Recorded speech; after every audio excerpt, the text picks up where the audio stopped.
Agora sim. Boa tarde, pessoal. Eu sou Micael Meneghetti, eu sou psicólogo, analista junguiano e um dos fundadores do Clube de Psicologia Complexa de Franca. E nós estamos trazendo nosso primeiro evento hoje, com a palestra da Letícia, a palestra As Pioneiras da Psicologia Complexa.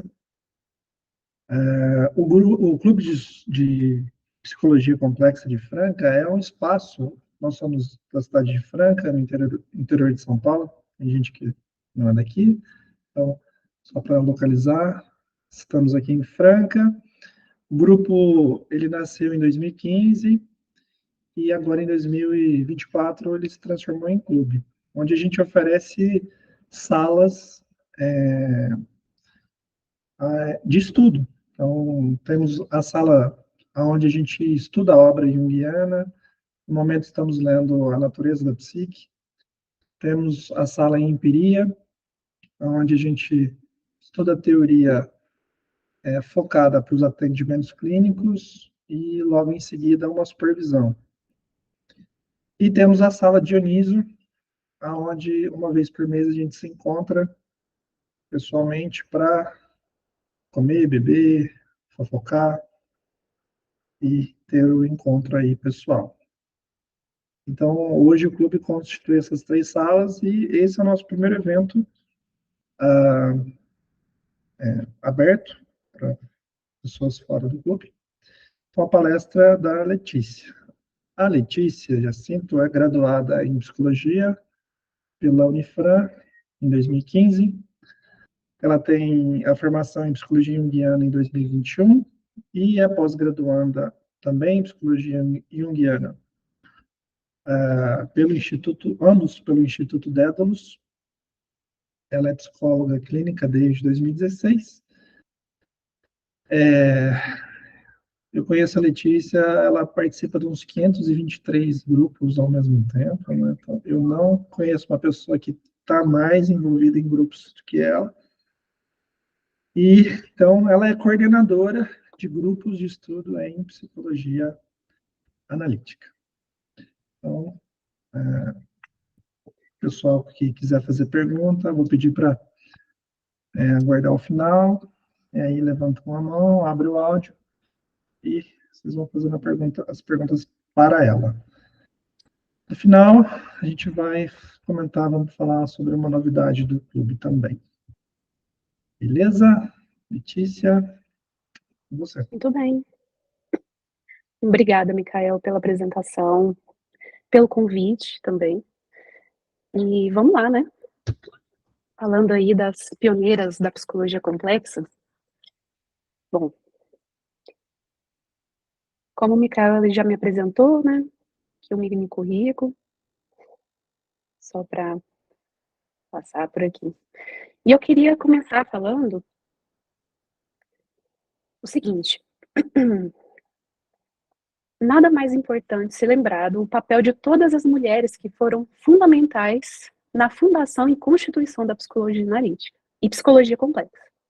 Né? Sem o apoio delas, como a Emma Jung, a Toni Wolff, Von Franz, Aniela Jaffe, Jolande Jacobin, Bárbara Hanna, Esther Harding, o Jung realmente não teria chegado onde ele chegou. Um contexto que eu vejo bem importante é dizer que o Jung ele apoiava o desenvolvimento das mulheres que estavam à volta dele. Ele era a favor do voto feminino. Ele tem algumas falas dizendo que não é trancando a mulher na cozinha que ela se torna feminina. É curioso, né? E dizia que chamar a mulher de sexo sufrágio, por exemplo, era um absurdo, que são muito mais resistentes do que os homens. E uma fala que eu acho interessante também, que ele diz assim que até um casamento, ele tem chance muito mais de ter sucesso se a mulher ela segue a própria estrela e permanecer consciente de sua totalidade do que seguir a estrela do marido. Eu acho interessante esse contexto todo, por causa de uma certa visão de muitas pessoas que acaba tendo do Jung, né? E outra coisa, o Jung ele não desenvolveu sua psicologia do nada, como se fosse uma coisa tirada da cabeça dele, como uma teoria de um homem só. Isso, o Chandrasekhar, ele deixa muito claro lá naquele livro Jung e a Construção da Psicologia Moderna. Nossa, que é um livro assim que foi divisor de águas para mim. E, e aí ele fala, né, como tem tantos outros pensadores, né? Mas assim, claro, que eu vou evidenciar quem foram essas mulheres que produziram, pesquisaram junto com ele em uma colaboração mútua. E, enfim, e assim, né, elas estavam no meio que é conhecido hoje como Jungianos da primeira geração, que eram aqueles alunos que estavam em análise com Jung, treinaram com ele, participaram de seus seminários e atividades no Clube de Psicologia de Zurique, e alguns também se tornando pioneiros e fundadores do Instituto Jung.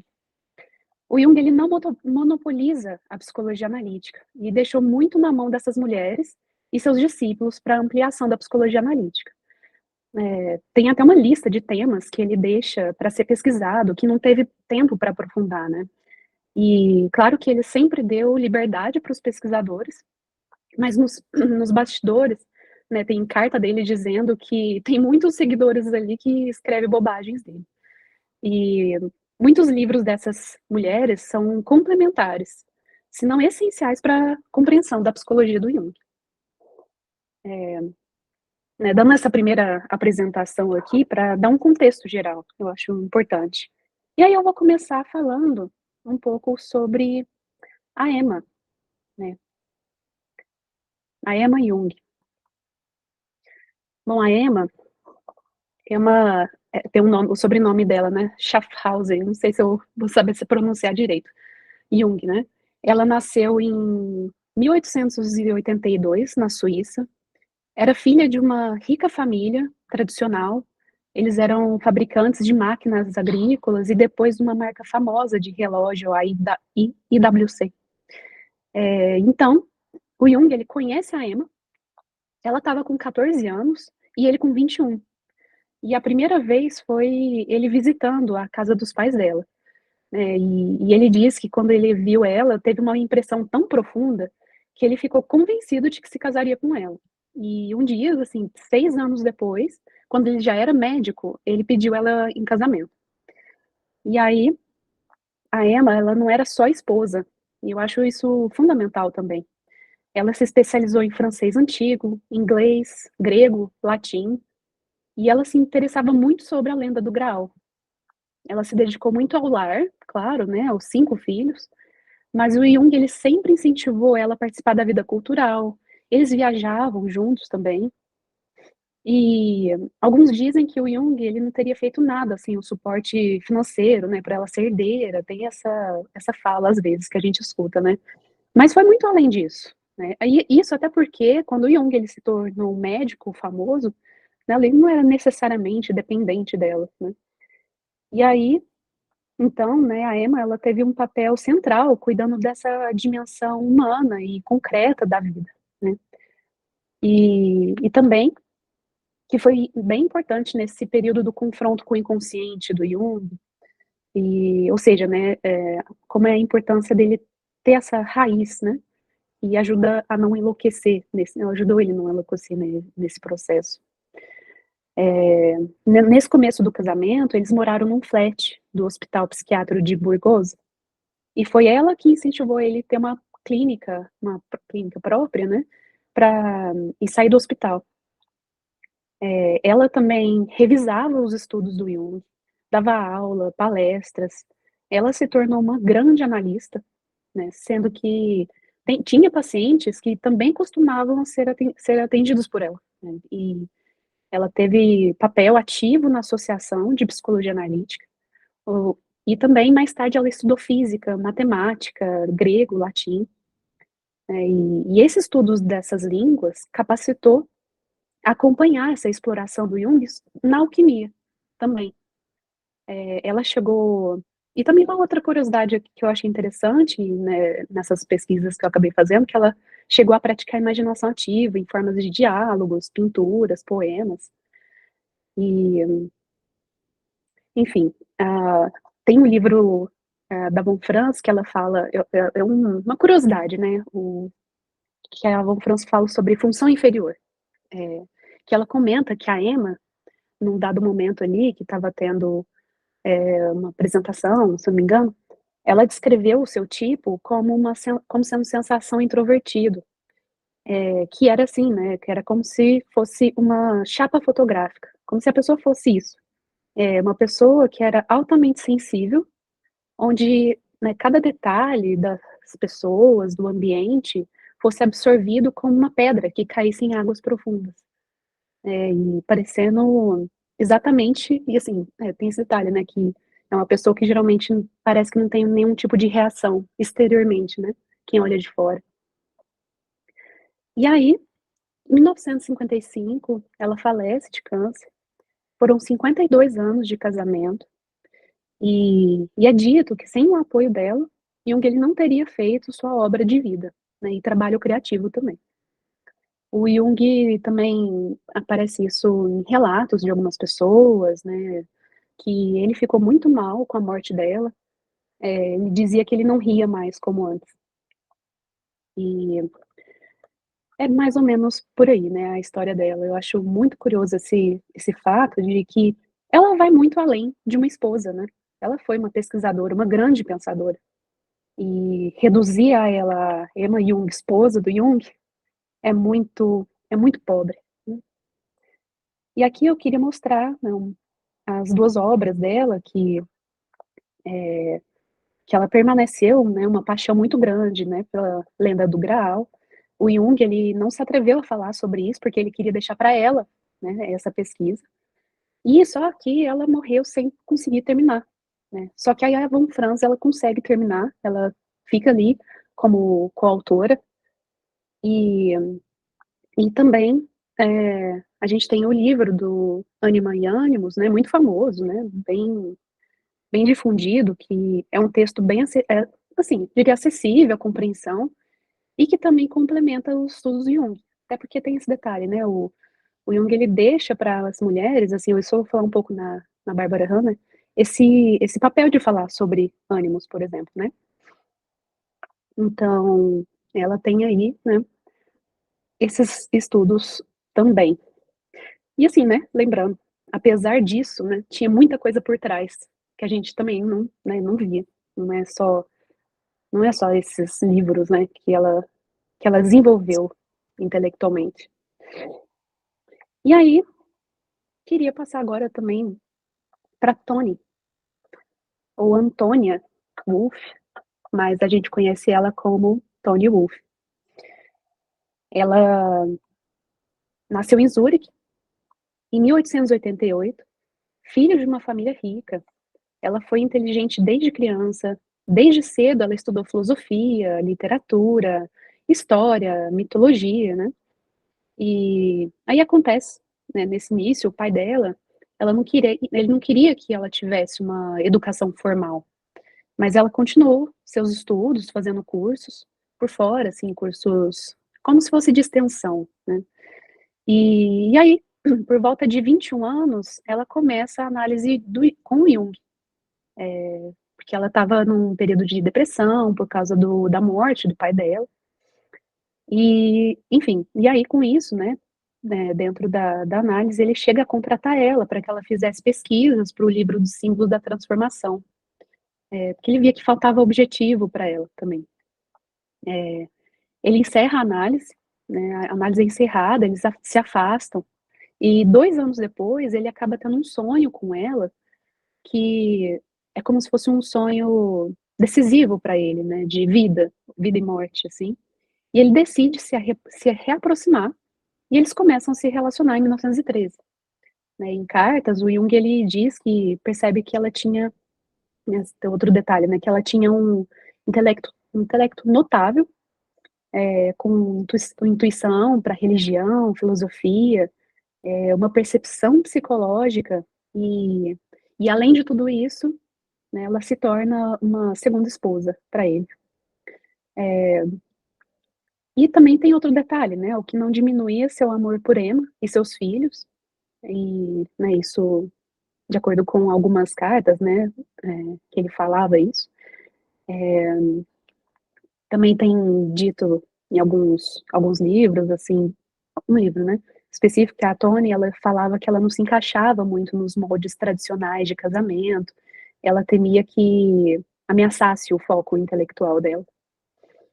E aí eu também estava vendo uma palestra, pelo YouTube do Armando de Oliveira, e ele fala na palestra, assim, e eu achei muito importante de ser dito também, e é assim: muitos focam na ideia dela ter sido a parceira de Jung, mas ela foi muito mais do que isso. Era a professora Toni Wolff, era a doutora Toni Wolff. E não dá para reduzir ela como se ela apenas se relacionou com Jung, assim como a Emma, né? E também que existiu um apagamento em relação a Toni Wolff. Enfim, ela foi uma grande companheira, claro, né? Confidente, ajudando ele a entender os seus sonhos, imaginações durante esse período difícil do confronto com o inconsciente, né? Que ele estava escrevendo o Livro Vermelho. E a Hannah, a Bárbara Hannah, numa biografia, né? Ela diz que a Toni ficava calma com conteúdos mais irracionais e estranhos. Né? Isso era uma característica dela, que diferenciava, né? E aí, um dado interessante, né? Esse relacionamento deles só virou fofoca quando os três morreram. Todos em volta sabiam dessa relação, não era escondido, né? Os três apareciam juntos em muitas situações profissionais, sociais, e viviam de um modo respeitoso, que sim, era fora dos padrões da época, né? É claro que é dito, né, assim, que foi difícil no começo para a Emma, mas que eles encontraram esse modus operandi de se relacionar, né? Tinha um dia para ir na casa da Toni, e a Toni ia na casa, né, da família do Jung. Enfim, eu acho interessante também comentar, né, como que alguns momentos, ah, algumas pessoas, quando elas vão falar desse relacionamento, elas falam da Emma como se fosse um conflito eterno, né? Mas eu acho interessante que tem uma carta, né, que ela diz, agradecendo a Toni por ter apoiado o Jung nesse confronto com o inconsciente, e ela também diz em outra carta que ela fala assim, né, ele nunca tirou nada de mim para dar para Toni, mas quanto mais ele se dava a ela, mais ele se dava a mim. Então, eu diria que isso desmistifica um pouco também essa relação toda, né? É diferente de ter uma amante escondida, né? Era tudo às claras, para todo mundo, né? Enfim, isso é um pouco do relacionamento, né? Mas o principal, quanto mais eu vejo dessa Toni Wolff, mais eu fico, assim, embasbacada com a mente brilhante dela mesmo. Claro, não tenho tanta leitura dela, porque não tem muita coisa traduzida, né? E ela não escreveu tanto assim. Mas, enfim, ela era considerada uma analista excepcional por seus analisandos. Tem uma coisa interessante também que eu acho, né? Que tem um paciente que foi atendido por ela e pelo Jung, que na época tinha esse costume, né, de fazer análise múltipla. E aí ele afirma que o Jung, ele era excelente para interpretações arquetípicas. E a Toni, ela era mais experiente em trabalhar com questões pessoais. E ele achava que ela analisava, era uma analista, assim, prática, muito melhor do que o Jung. Isso é curioso também, né, que é um dado que é bem, bem desconhecido. E aí, tem um ponto bem fundamental, né, nessa trajetória toda da Toni, que é que ela que propõe o termo psicologia complexa, né, isso em 1935. Isso quando ela já tinha afastado intelectualmente um pouco do Jung, depois dos anos 30, né, porque uma coisa que eu vou comentar também depois, né, que ele foca na alquimia depois de um período. Mas enfim, ela propõe esse termo da psicologia complexa, se referindo à psicologia das complexidades, ou seja, dos sistemas psíquicos complexos em contraposição a fatores relativamente elementares, para nominar uma forma de pensar dentro do pensamento do Jung, né? E é um termo que ele se refere quando a gente está falando da teoria psicológica geral do Jung, sendo uma psicologia que dialoga com todos os saberes do conhecimento humano, né? Já a aplicação prática da clínica se chama psicologia analítica. São aspectos diferentes e complementares, né? A psicologia complexa, a psicologia analítica. E foi um termo adotado pelo Jung, mas ele não teve muita aderência no mundo junguiano, e até na tradução inglesa das obras completas, foi um termo omitido e substituído por psicologia analítica, o que, né, ajudou a não ser muito popular esse nome. Em alguns lugares da edição em português, tem esse termo, psicologia complexa, mas outros, ouvi dizer que tem erroneamente traduzido como psicologia dos complexos, o que não faz sentido, né, porque o pensamento do Jung, ele não é uma psicologia individual, né, apenas. Mas, enfim, é psicologia complexa, tem todo um significado essa palavra, né. Acontece, né, muitas palavras que o Jung diz têm um significado específico para a psicologia, dele, né. Enfim, um pouco mais também sobre a Toni. Ela acabou dando várias excelentes conferências, né, mas, né, ela nunca chegou a escrever um livro, né, apesar do Jung sempre ter insistido muito para ela escrever mais. Claro, ela chegou a escrever, né, alguns ensaios, esboços, né, artigo, né, enfim, o Jung, ele se lamentava muito por ela não ter feito essa produção. Como uma boa introvertida, né, ela não insistiu muito para que suas conquistas fossem reconhecidas. E outra coisa é que ela teve grande contribuição no livro Tipos Psicológicos, né, como para ideias de intuição, sensação. É claro que tem um detalhe, né, que além da Mozart também, o Jung ele dá crédito, né, para Mozart em relação à função intuição. Mas, enfim, né, e teve essa grande contribuição à Toni também, né, dessa produção. E se tem também uma ideia de que ela escreveu a definições, no final do livro, Tipos Psicológicos, tem uma parte lá que chama definições, né. E aí, dá para dizer, né, que o Jung, dá para dizer que é dela, né, porque o Jung, ele não tem essa forma linear de escrita. Geralmente ele faz muitas amplificações, ele dá muitos exemplos, né, e é uma escrita circular, enfim. Já a Toni, ela estava preocupada em sistematizar a psicologia do Jung. Ela tinha uma maneira sequencial e lógica de apresentar as ideias, sendo que ela era a seguidora mais científica do Jung. E ela dizia, né, que suas ideias era para trazer uma ordem ao caos. Diziam também que ela tinha uma mentalidade clara e definida. E faz sentido com o tipo dela, se classificava, né, como o pensamento, com intuição auxiliar. Ela era vista como encantadora, né, misteriosa, assim, pensando um pouco do jeito dela, né, e, enfim. E acontece também, né, que ela também, como eu tinha dito antes, né, ela teve uma grande troca, essa presença intelectual na vida do Jung, até 1930, né, quando ele se interessa pela alquimia, e ela não achava muito interessante, né, ela achava que o Jung ele ia ser mal compreendido, e aí que entra em cena a Von Franz, que ela acaba sendo essa parceira, né, que eu vou também comentar um pouco depois. E e aí, um pouco sobre do que ela escreveu, né, que tem essas 3 esses 3 escritos dela, né, que é um ensaio de psicologia complexa, que ela contribui para o método do Jung, né, a gente já consegue acessar por PDF, né, basicamente, não tem tradução, né, tem em alemão, e ela ali tenta, né, sistematizar filosoficamente o trabalho do Jung de uma forma metodológica, né, e sendo uma fundamentação epistemológica, dá pra gente dizer.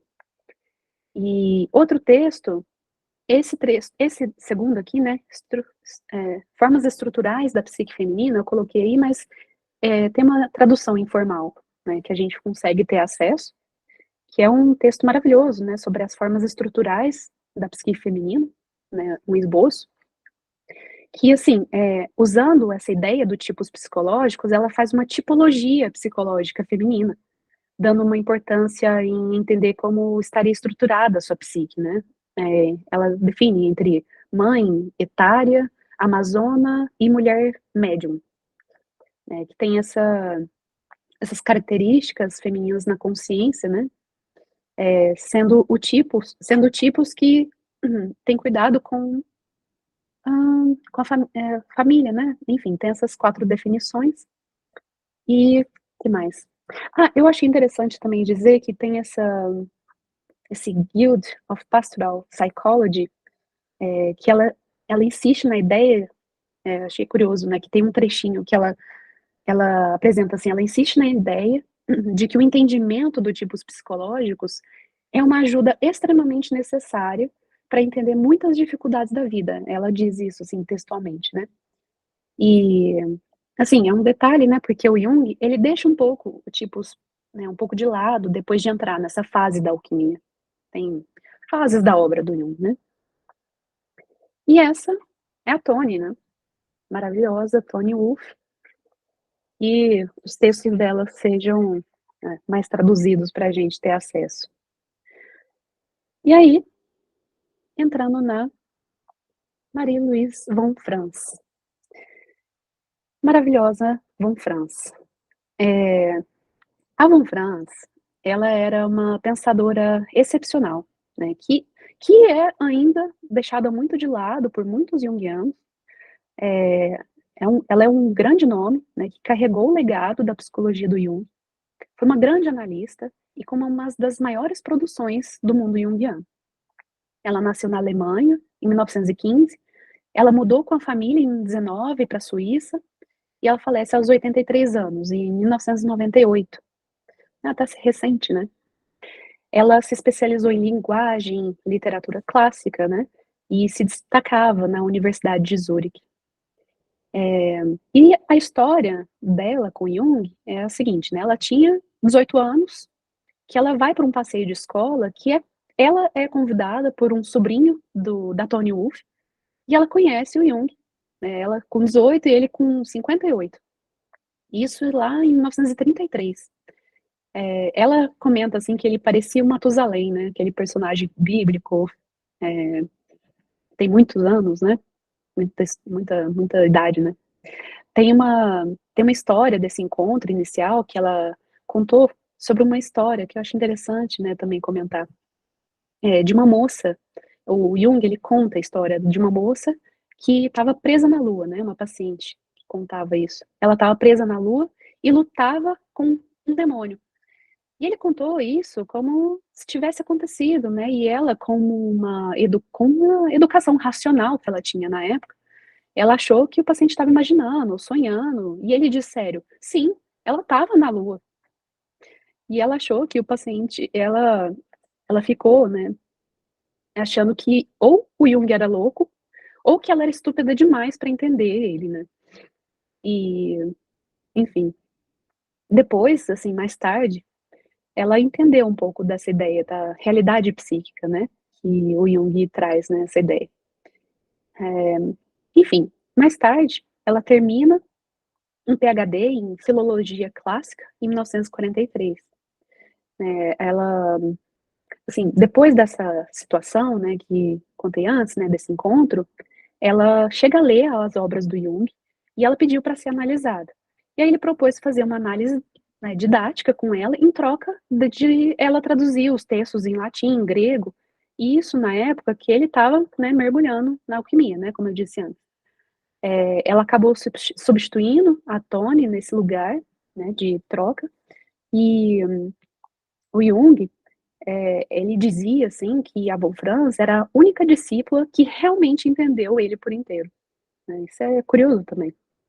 Se ele não tivesse, né, se ele não tivesse feito, esse trabalho, né, feito por ela, ele não tinha conseguido desenvolver as ideias de alquimia, né, essas analogias da alquimia que explicam fenômenos mentais, né. E aí, enfim, depois ela se torna uma analista de data, né, ela realiza palestras ao redor do mundo, né, ela analisou cerca de 65.000 sonhos. Dá-lhe sonho, né, a mulher era muito boa.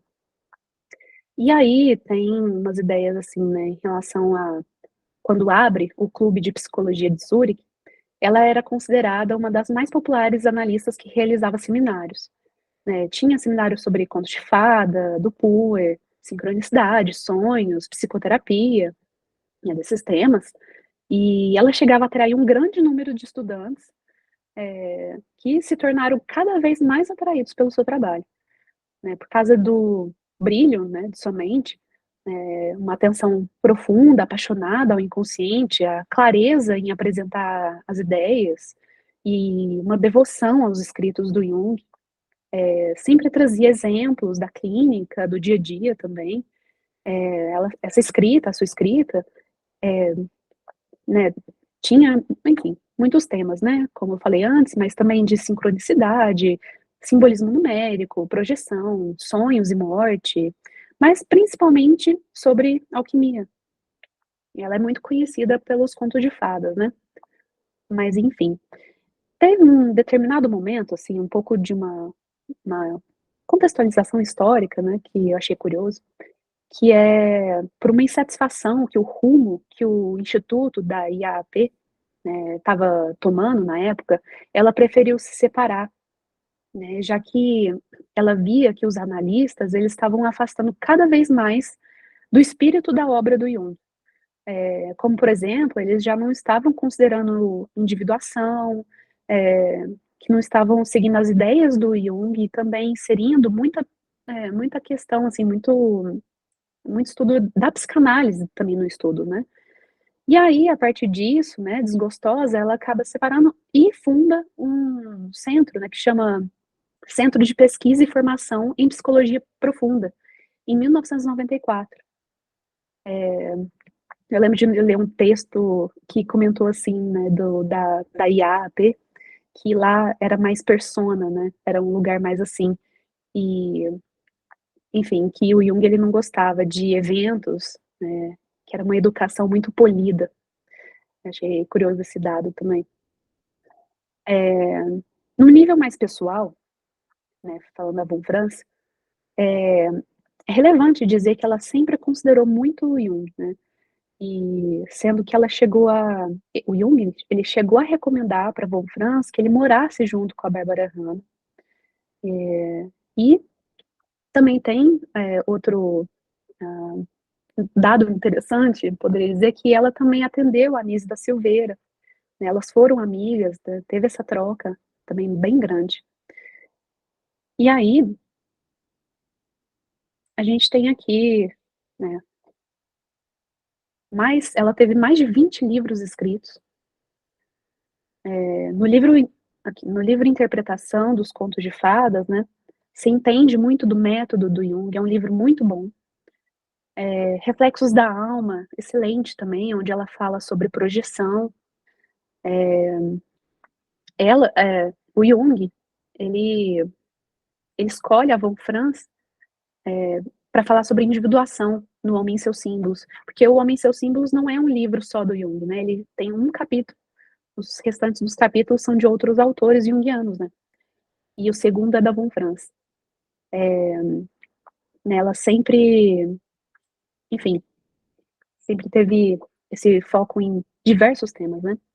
Ela escreve também, acho, né, queria comentar, o Mistério Conunciones, né, o volume 3. É claro que ela ajudou com muita pesquisa, os outros também, né, ela sempre estava ali junto com ele. E aí também queria comentar que está sendo lançado uma obra completa da Von Franz, que eles estão fazendo essa compilação de todos os escritos e textos dela, que a gente tem uma coisa bem misturada, né, várias editoras, é uma coisa bem confusa, não tem todos os textos traduzidos, claro, mas enfim, essa coletânea, né, esse verdinho aqui, não tem tradução, mas, né, eles estão realizando, isso é bem recente, está sendo, ainda lançado aos poucos. Já lançaram vários, né. E, enfim, né, tem muita coisa aqui que ela escreve, né, mas, enfim, vamos lá para a próxima também, que eu vou falar um pouco da Bárbara Hanna. Aí eu vou trazer um pouco ainda da Von Franz com isso, falando dela, né. Bom, a Bárbara Hannah, a Hannah, ela nasceu na Inglaterra em 1891. E aí, em 1929, ela muda para a Suíça. Ela chega a se casar e se separar, porque os dois tinham uma personalidade muito independente, mas eles continuam sendo amigos. Ela passou por dificuldades físicas, espirituais, e aí ela começa a análise com a Liliane Frey, o que fez com ela, fez com que ela conhecesse o Jung e começasse a análise com ele depois, né, com o Jung, que depois acabou virando o colega dele. Ela dita assim que ela possivelmente é um sentimento introvertido, e o Jung, ele se identificava com ela numa ideia de busca de uma completude. Ela foi primeira secretária quando o Instituto Jung abriu, e depois, em 1955, o Jung acaba precisando dela como... Ah, não, peraí, esse dado tá equivocado aqui. Cadê? No início da carreira dela como psicóloga, a Hannah, ela preparou resumos da aula de Jung e traduziu vários textos dele. E, na medida que construía sua carreira, ela foi produzindo as obras dela, bem ricas, né? Trabalhando com o simbolismo de animais, a imaginação ativa, sobre a experiência do encontro com o inconsciente, dentro de muitos outros assuntos. Ela também, né, como comentei antes, né, ela foi muito grande amiga e parceira da Von Franz. E chegaram a morar junto, e aí que tá a história, né? Foi um conselho que o Jung deu para elas, isso em 46, de que uma aprenderia muito com a outra, né? Tanto a Von Franz pelo seu complexo materno negativo, para ela ver que nem todas as mulheres são brutas como sua mãe, e a Hannah pela sua inveja, já que a Von Franz era um gênio. E aí, né, é dito que o Jung ele sempre encorajava seus discípulos a não viverem sós, e se não fosse casados, a dividir a casa com alguém do mesmo sexo. Dizendo assim que o analista, para ter, é bom ele ter os seus próprios problemas pessoais e não mergulhar tanto no dos pacientes. Enfim, ela tinha muito carinho pela Von Franz. Ela dizia que a Von Franz era muito franca. Quer dizer, a Von Franz dizia da Hannah que a Hannah era muito franca e honesta, era uma amiga leal, e para ela que era como um modelo de individuação. E, enfim, ela então, ela deixa seu nome marcado por toda a história da psicologia analítica, né, com produções, palestras, é, enfim, respondendo reflexões de pesquisas profundas mesmo. Ela levou o conhecimento das obras para outros países, né, profissionais ao redor do mundo, ela foi reconhecida internacionalmente. E, e aqui, né, apresentando um pouco de algumas obras dela. O De Animus, né, que eu tinha comentado, né, quando eu estava falando da Emma, a Bárbara Hannah, ela aprofunda, né, nesse conhecimento em relação ao De Animus. Como eu disse, né, o Jung ele deixou para que as mulheres falassem sobre isso, já que era uma experiência, né, assim. E talvez, possivelmente, que vai ser traduzido, tem uma especulação ainda rondando por aí, né, que seria excelente a gente ter, né, no português. E Encontros com a Alma, né, Encounters with the Soul, ela fala de imaginação ativa, é um texto bem famoso sobre isso. Enfim, não tem tradução, né? Tem esses outros, né, como eu falei, do simbolismo do animal, que ela fala também, cadê? Ah, não. São esses mesmo, as obras dela que temos. E, cadê? Tem aqui, que eu não coloquei ali, né? Jung, Vida e Obra, que esse a gente tem, né? Esse a gente tem em português, que é uma referência muito grande que eu fiz, né? Usei essa biografia, que dito que é uma das melhores biografias. Tem muita biografia, como o Chinasani fala, que tem erros, né? E que pelo menos aqui era uma coisa dito, né, em primeira pessoa ali, que alguém que conviveu diretamente, né, com o Jung. Tem muita coisa boa nesse livro, recomendo muito. E agora, também, comprar a Aniela Jafé. A Aniela Jafé, ela nasceu em Berlim, em 1903, de pais judeus na Alemanha, né?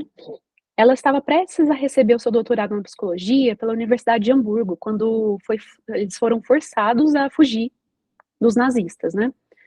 Ela chegou a se casar, mas eles acabaram se separando. Nos anos 30,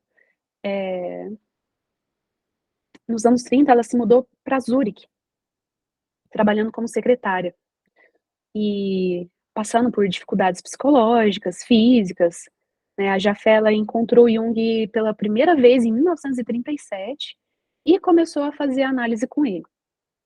E ela era introvertida, né, uma boa administradora, e em 1947 ela se torna secretária do Instituto Jung de Zurich. E ela foi a secretária pessoal do Jung até a sua morte. Dizem que ela aguentava explosões e ataques de raiva, assim, sem levar para o lado pessoal. Ela fala isso numa entrevista, com um certo tipo de humor. E, enfim, o que tornava possível, né, essa convivência dos dois. Ela era bem conhecida por ser gentil e espiritualizada, mesmo não tendo uma religião organizada. Ela atuou como analista, deu muitas palestras no Clube de Psicologia de Zurique. Já com mais idade, mais fraca, ela se recusou a permitir que essas enfermidades da velhice diminuísse seu espírito. Ela enfrentou batalhas legais com os herdeiros do Jung, por exemplo, mas ela sempre teve preferência em evitar conflitos, mesmo sendo atacada injustamente por alguns. E apesar disso, ela mantinha sua prática clínica, e mais tarde da vida, quando ela já estava quase cega, ela mantinha grupo de estudantes que ia na casa dela para ler para ela, né? Ela lia um Goethe, escritos do Jung, Schiller também. E aí, em 1961, ela morre. E, enfim, tem outros detalhes também que eu achei bacana de trazer aqui, que a Jafé, ela foi uma defensora do Jung contra as acusações de antissemitismo repetidamente feitas, né, contra ele, e chegou a escrever um ensaio que chama C.G. Jung e o Nacional-Socialismo, de 1971, o texto. E onde ela apresenta os fatos, né, aqueles que falavam a seu favor, aqueles que falavam contra ele, uma perspectiva histórica, junto com uma interpretação psicológica. Ela, ela continua a revisar esse texto ao longo dos anos, à medida que as acusações ressurgiam e que sempre vão ressurgindo, né? Parece cíclico a coisa. E, né, elas vão tendo uma nova dimensão, né?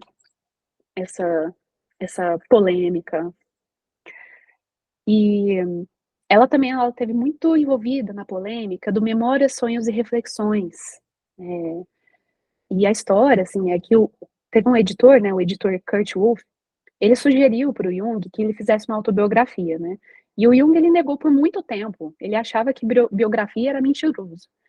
E aí a Jacobi, né, a Jolande Jacobi, ela propôs que a Jafé trabalhasse nesse livro, porque, assim, na qualidade, né, de secretária, sendo secretária do Jung, seria mais fácil para ela fazer essas perguntas da vida dele, nas horas vagas, né? E ela chegava, assim, a fazer perguntas e ele respondia de forma como uma socialização livre. E ela acabou tendo que organizar esses escritos, né, de forma mais linear. E aí tem um artigo do Sonu Chandrasani que chama Memórias, Sonhos e Omissões, que ele explica que não é uma autobiografia, né? Tem essa questão, né? Também. Ele conta que por um apelo comercial, queriam que tivesse o nome do Jung de autoria. Foi o livro que iniciou muitas pessoas no meio junguiano, né? E primeiro que deu uma má compreensão do Jung, né, já que ele foi mais, assim, esse livro, ele é mais voltado para um lado mais impessoal, dando uma impressão dele ser santo, né, e mitologizando sua vida. E, né, segundo o que sua grande influência, né, é como se desse essa impressão, né, de que a sua grande influência fosse só o Freud e Deus, porque só tem esses dois capítulos no texto. E isso também contribui para uma lenda freudocêntrica, como se ele tivesse só partido do Freud, né? As suas ideias tivessem só partido dele. O que é mentira, né? Realmente ele teve uma vida interior rica, né? Mas ele nunca abriu mão da ciência. Ele sempre foi preocupado em fundamentar suas ideias. Tem um esboço, né? No esboço do Memórias, tem um capítulo do William James, ele cita o Bloiler, a Sabina Spielrein, a Toni Wolff, e tem apêndices do Theodor Fournier, do Eric Zimmer, que tem só na edição alemã também. Tem um dado interessante, é que o Jung, ele falece também, sem ver essa obra sendo publicada, né? Então ele não teve a chance de concordar, revisar, né, com essa publicação. E aí, bom, além disso, né, ela auxiliou o Jung em muitas pesquisas, né?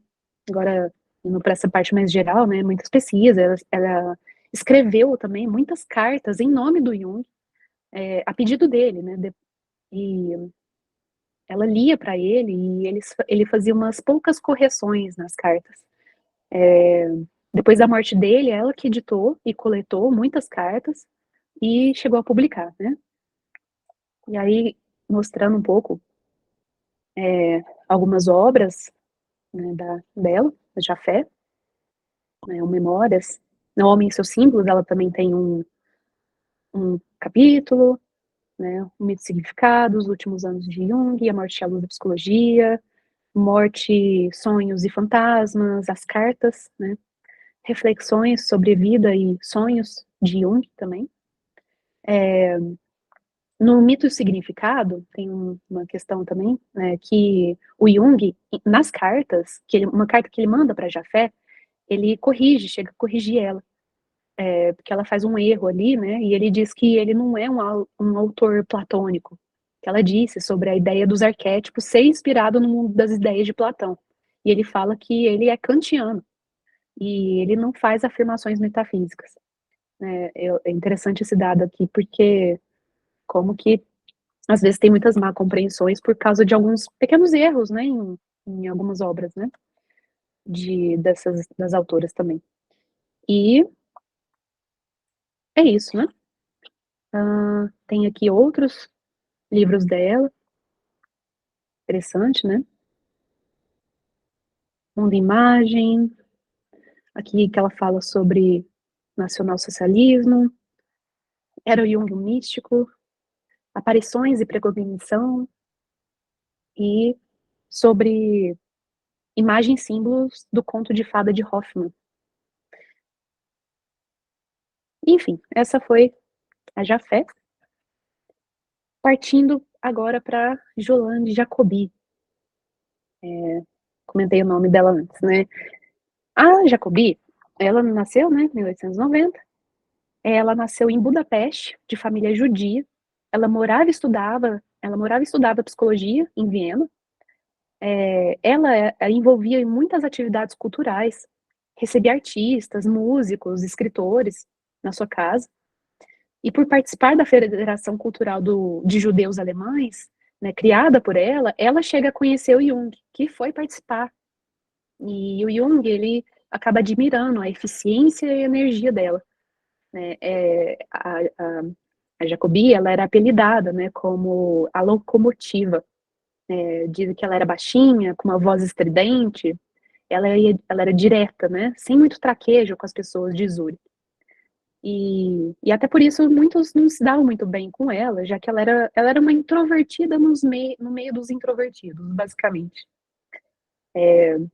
Ela começou a fazer psicologia e, ao mesmo tempo, fazendo análise com Jung. E aí, com a guerra, ela se muda para Zurique, com a ajuda do Jung, né? Até porque o Jung, ele sempre ajudava os judeus ameaçados pela guerra, né? Então, dá para dizer que ela acabou tendo uma vida de constantes fugas de lugares. E aí, nessa época, o Jung, ele até tinha dúvidas se ela ia adaptar a vida de Zurique, porque Zurique era um lugar muito introvertido, né? E que ela, né, era bem extrovertida e dinâmica, ele ficava com essa questão, né? Mas ela chega a se mudar. E aí, enfim, né? No meio disso, o Jung ele acaba insistindo para ela que ela terminasse seu estudo de psicologia em Viena. Então ela ficava viajando para continuar o seu estudo, apesar da guerra, né? E, e ele pediu isso para ela terminar os estudos, para permitir que ela fosse uma analista. Porque o Jung, né, ele, né, tinha esse lugar, né, do permitir a pessoa ser analista, e tinha uma condição única, muito individual para cada pessoa. Enfim, tem uma curiosidade também, que nessa época ela chegou a se converter também para o catolicismo. E, enfim, né? Dentro disso, ela também era muito ativa em muitas organizações da Suíça, depois quando ela se mudou, e ela que foi que insistiu em fundar o instituto, né, com muita relutância do Jung.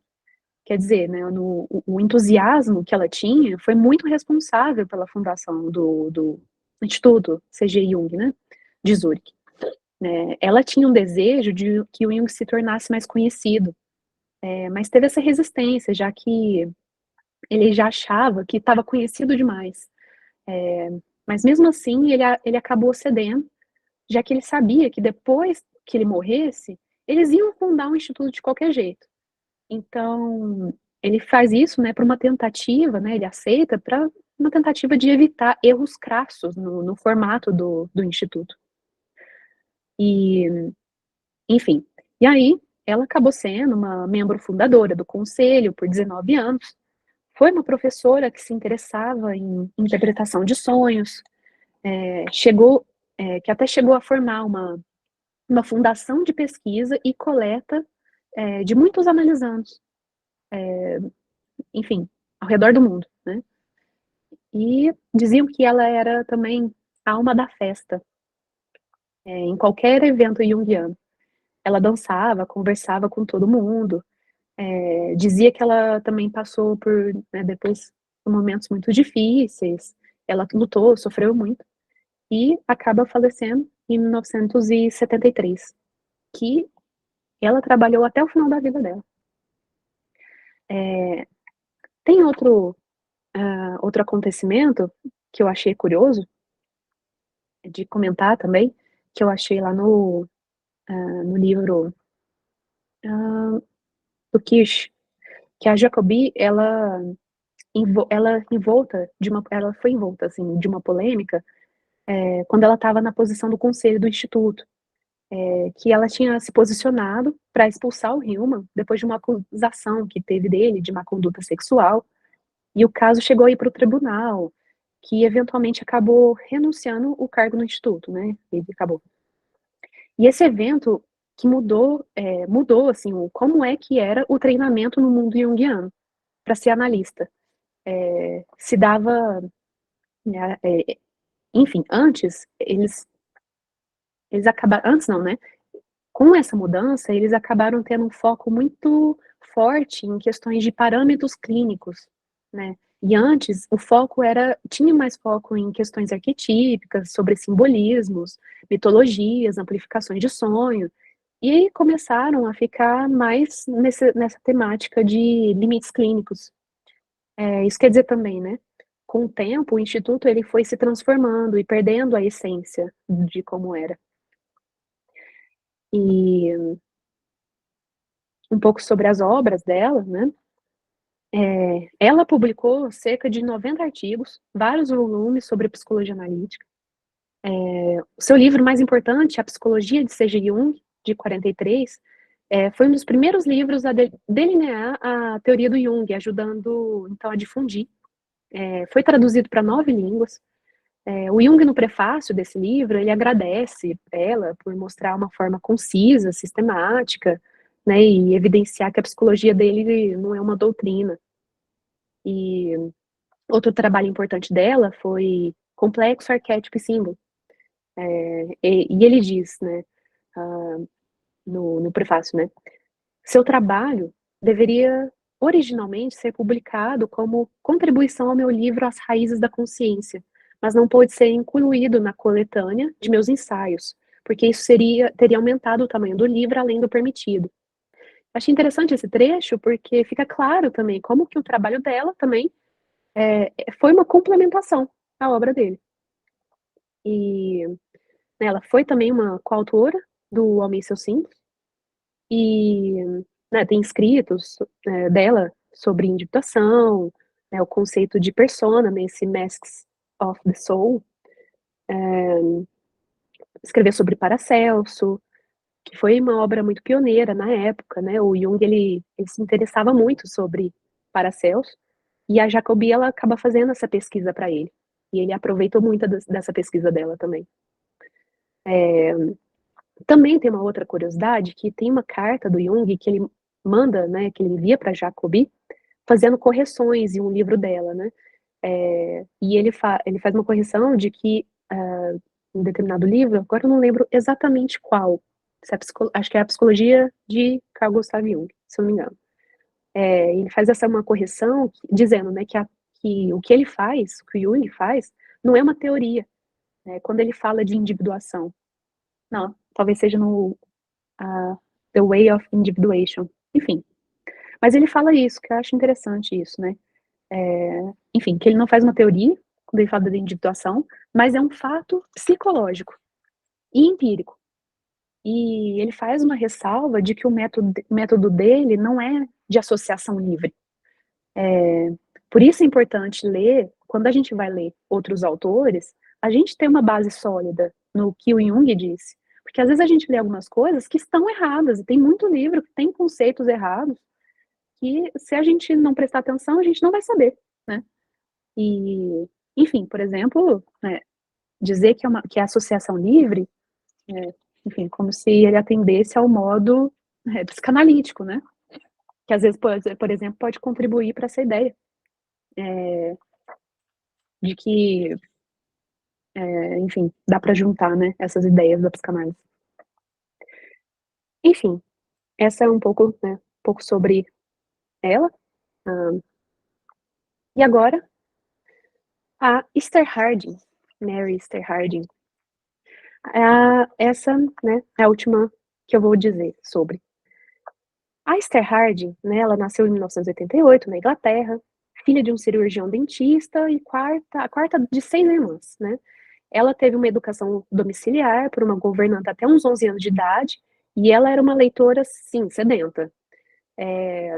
Ela também desejava se tornar uma médica missionária, uma época, ela chegou a frequentar uma escola de medicina para mulheres de Londres, se formou em 1914 e começou a trabalhar em um hospital para doenças infecciosas.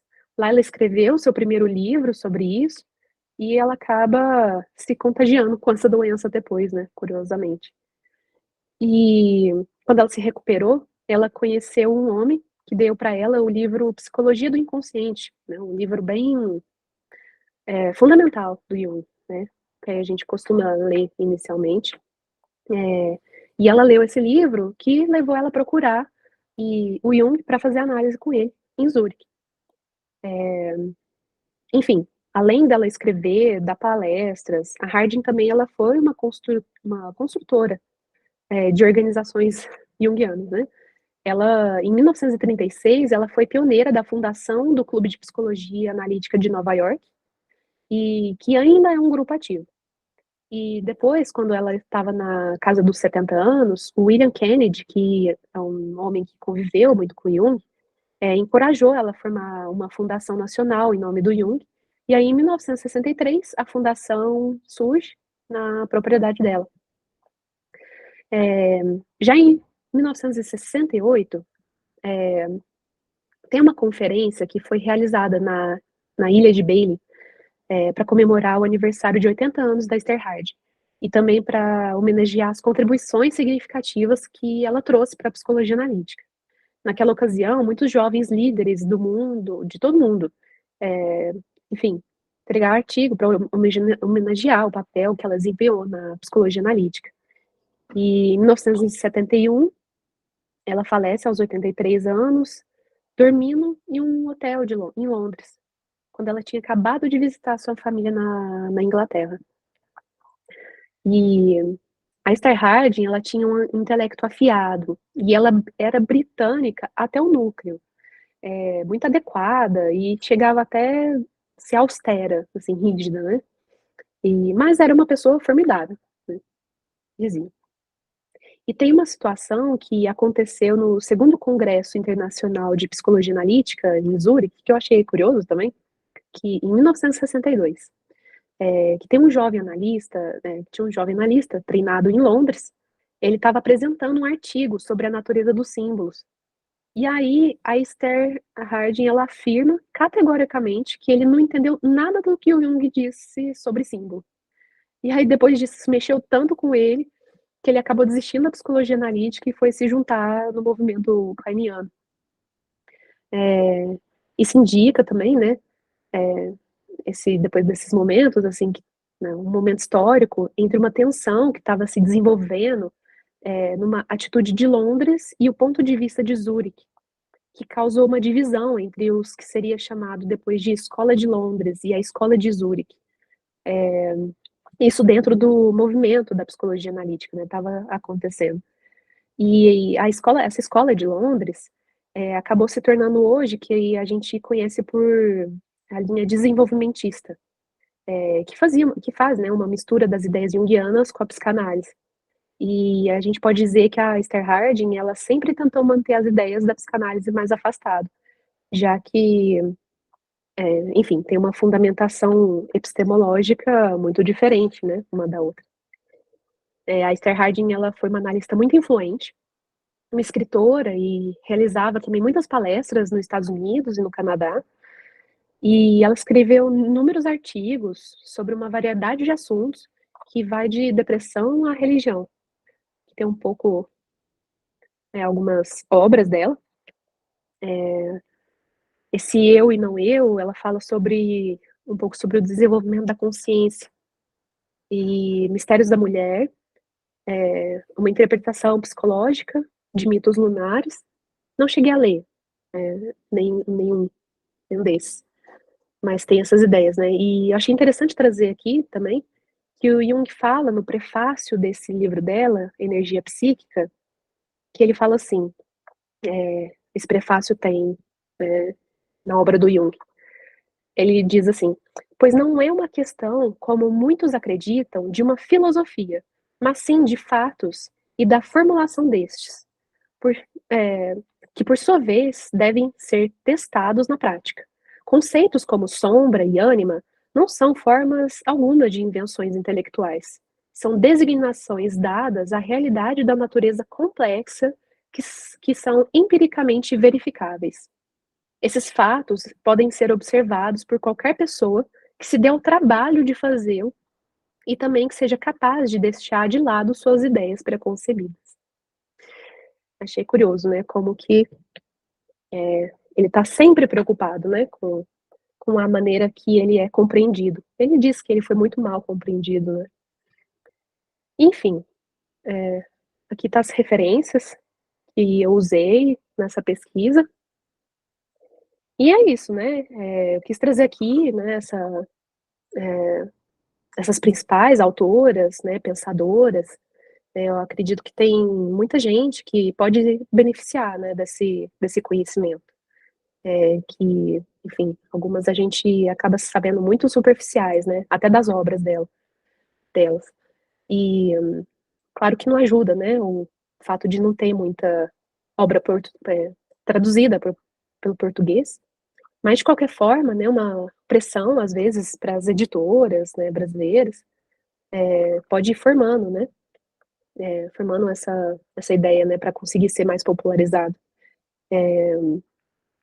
Enfim, né, tem esse movimento, né, mais recente de um grupo de junguianos que eu achei interessante pensar nessa questão, né, que é um grupo de junguianos forte, né, tem um movimento de prezar essa pesquisa da psicologia complexa, em vista de muita coisa que é ensinada, mal compreendida no nosso meio, e isso traz consequência até para a clínica, né. Por exemplo, quando eu estava falando lá sobre associação livre, né, é claro que o ponto não é parar no tempo, né, e só preocupar com a base fundamentação, apesar de ser essencial, né, porque a gente tem pouca base e pouca fundamentação, mas é importante, né, é importante ter essa base, para que a gente possa ampliar a obra do Jung. que é diferente de escrever a partir da obra do Jung, né? Muitas vezes, né, a gente pode dizer que tem muitos lugares que faz outra coisa, né? Tem outras obras que faz outra coisa, né? E não tem essa amplificação a partir da obra dele, a partir não, né? Da obra do Jung. Enfim, em geral, é isso que eu queria dizer sobre essas autoras e agradeço também. Acredito que agora, se alguém tiver alguma dúvida, quiser fazer algum tipo de comentário, é isso. Obrigada. Como não se apaixonar por cada uma delas, né? E aí você vê esse monte de livro e fala, poxa, quero ler cada um deles. Dá vontade. É, é muito legal de ver, né? Como o desenvolvimento da teoria foi acontecendo com a contribuição delas, né? De como elas, de fato, estiveram ali. Eu, pelo menos, quando aprendi a primeira vez, não se foi falado sobre nenhuma delas, né? Então, é muito interessante e acho que valioso a gente conhecer para que, né, esse movimento cresça e, quem sabe, a gente consiga as traduções dessas obras, né? Sim, com certeza. O Francisco levantou a mão. Se quiser abrir o áudio e fazer a pergunta, fique à vontade. Show. Consegue me ouvir? Sim. Sim. Você arrasou, tá, na palestra. Gostei bastante. Obrigada. É sempre muito importante valorizar o trabalho dessas autoras, né? A Esther Harding, por exemplo, a gente só tem Mistérios da Mulher traduzido, né? Infelizmente. Sim. E uma curiosidade assim sobre o Mistérios da Mulher é que essa obra nasceu num seminário do Jung, né? Que é o seminário sobre interpretação de sonhos, né? Que os seminários do Jung eram muito curiosos, né? Então, ele começava dando aulas, só que de repente ele pedia para alguém apresentar alguma coisa. Aí a Esther Hard é convidada a falar sobre o simbolismo lunar. Aí ela amplia esse trabalho, né? Da mesma forma, a Von Franz, que ela apresenta o Sonhos de Perpétua, lá nos seminários sobre sonhos de criança, ela amplia e transforma numa obra também, né? E uma questão assim sobre a Von Franz e a Barbara Hanna, né?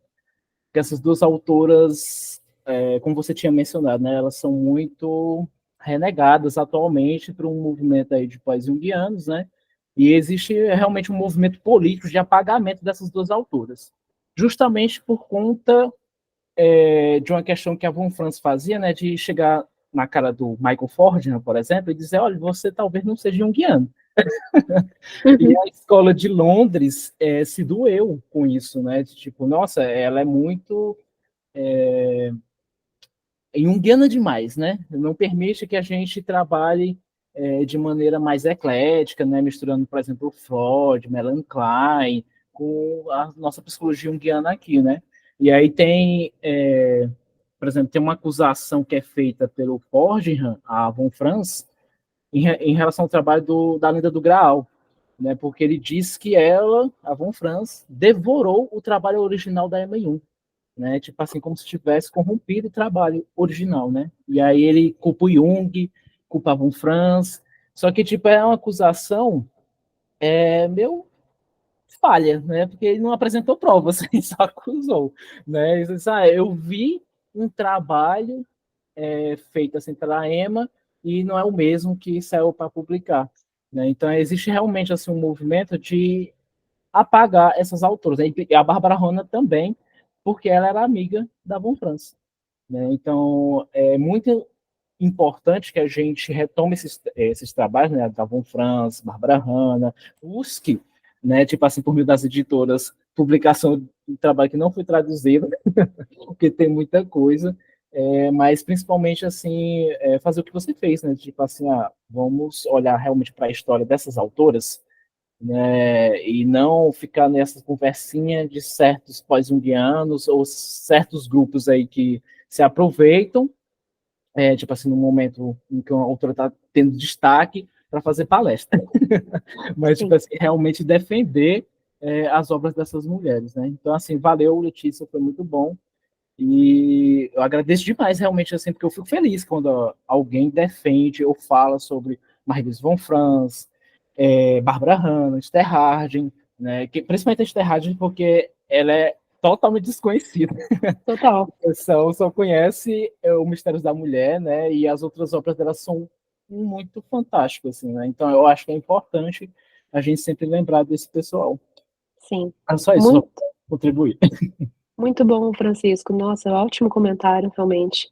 E é isso mesmo que você disse, né? Elas foram muito renegadas, até principalmente assim, né, quando elas se separaram, né? A Von Franz separa do Instituto da IAP, que quando ela funda, né?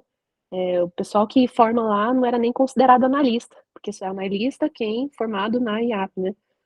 E, e acabou tendo muito esse distanciamento da obra dela, né? Mas enfim, Sim, perfeito. sim, Daryl Sharp, para aquele cara que escreveu Tipos de Personalidade, não sei se vocês conhecem, né? Mas ele foi aluno da Von Franz, né? E o pessoal não menciona. Ele fala, tipo assim, não, eu sou... ele até editou o Anima e Animus nos Contos de Fadas. Né? Ele fala, Sim. tipo assim, que conversou com ela, mostrou para ela a edição e tal, né? E ela teve vários outros alunos, assim, muito interessantes, que tem publicações dele por aí, né? Então, assim, é complicado, né? Por exemplo, uma autora, que é meio famosinha aí, né, do movimento pós-junguiano, acho que o nome dela é Anne Kasman. Ela tem um Uhum. livro de introdução ao Jung, e aí, tipo, ela despreza os trabalhos da Von Franz e da Barbara Hanna. Sim. Né? Tipo, porque ela fala, tipo assim, elas são muito... Qual é o termo que a gente recebe essa acusação? Dogmáticos? Não, Ah, é. não, tem uma outra coisa, devotos a Os Jung. clássicos, Clássico, né? tradicionalistas, Exato, E aí, tipo, é sim. bastante Fundamentalistas, né? Pronto, era essa palavra que eu estava procurando. Uhum. Fundamentalistas, né, que não vê um progresso e tal, porque a Von Franz, ela entra em rixa também, assim, uma das rixas lá com o Instituto de Zurich, né, é justamente por conta da terapia de grupo, né, que o Sim, pessoal queria fazer a terapia de grupo e tal, e a Von Franz, ei, vocês estão se esquecendo, assim, das bases, né, da terapêutica junguiana, né, a análise só se dá por meio de uma individualidade, né, ela só é sim, individual, é um processo totalmente sim. individual. Uma coisa é dizer que isso é a psicologia analítica, né? É possível ver, desenvolver certas ideias a partir da psicologia complexa, né?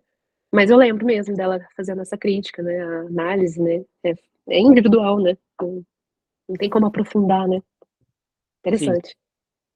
é isso, valeu. Muito bom, bacana. Alguém mais? Tem perguntas, questionamentos, comentários? Eu queria fazer um comentário. Adorei, Letícia, muito gostoso te ouvir, super didática, né? Super estudiosa, muito gostoso, muito importante a gente retomar isso.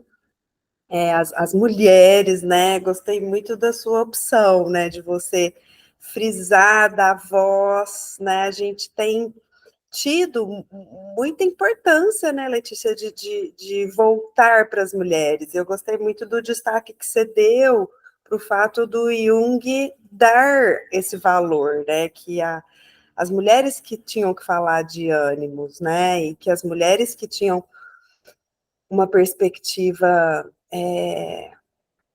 a ser valorizada mesmo, né, e eu, na graduação, às vezes, recebo muito a percepção do Jung do lado só do cara que tinha duas mulheres, né? Uhum. Mas é muito mais que isso, e você deixou muito claro. Duas mulheres só no sentido relacional, como se não tivesse pensadoras nisso, né? Isso. E Uhum. ficou muito claro, né, o quanto essas pensadoras foram produtivas, né, aproveitaram o seu lugar de voz mesmo e de reflexão. E eu acho que, de certa forma, ficou, assim, exposto na sua apresentação, mas eu fiquei com a questão que eu queria te pedir para explicitar um pouco mais. Por que você chamou, na sua apresentação, de psicologia complexa, e não colocou psicologia analítica, psicologia junguiana? Por que você trouxe essa opção, assim, na sua fala, no seu título? Boa pergunta, viu, Bina? Porque eu sei que eu estava muito em volta dessa questão da psicologia complexa, que foi trazido pela Tony. E eu diria que, por ser um termo que é muito pouco conhecido e que diz muito sobre a psicologia do Jung, né, quando explica de o que é que denomina cada coisa, né? Eu diria que principalmente por ser, enfim, é preciso ser conhecido. É claro que não é um nome popular, né? Eu ponho ali psicologia complexa, poucas pessoas vão entender, né, que a gente está falando da psicologia analítica junguiana, mas principalmente porque foi um termo que o Jung quis dar para sua psicologia. E eu acho interessante, né, colocar nesse título justamente por isso também. É claro também, assim, a gente poderia dizer que a obra dessas autoras, elas abarcam a ideia da psicologia complexa, não só a psicologia analítica também, né? Enfim, nessa questão, né, de dar para a gente ampliar com muitos saberes, né, muitos conhecimentos, que não é só falar da clínica, né, como a interpretação, enfim, dos contos de fada, eu diria, enfim, mas é uma coisa se mescla na outra, claro, né, a psicologia analítica está dentro da psicologia complexa. Mas, eu diria que é mais ou menos por aí. Foi uma escolha, talvez, um tanto quanto pessoal também, do que muito racional, eu diria. Mas é isso. Muito obrigada. Eu acho que isso também tem relação com o prosseguimento da teoria depois, né? Se a gente for pensar, fazer uma analogia, né, com o método hegeliano, né, que se fala da dialética hegeliana. A dialética é um pedaço do método todo, né? Mas que depois do Hegel, né, os seus comentadores que vão falar, que vão chamar de dialética o processo todo, mas na verdade a dialética em Hegel é um pedaço. Uhum. Que é um tipo de dialética, né, que não é a que o Jung usa, né? Sim. Mas eu falo assim, dessa compreensão pós-Hegel, né? No caso, pós-junguianos. Teve muito a Sim. ver com o Instituto, né? Com o desenvolvimento da teoria depois, de valorizar. Alguns outros depois eles associam a psicologia do Jung com Hegel, né? E dá para dizer que a psicologia, enfim, o método dialético ele é baseado nos antigos, né? No Heráclito, né? Mas depois realmente tem livros posteriores que fazem essa associação. Mas acho que é interessante isso da psicologia complexa, ela abarcar outras questões além da clínica. Uhum. Muito bom. Perguntas? Alguém mais?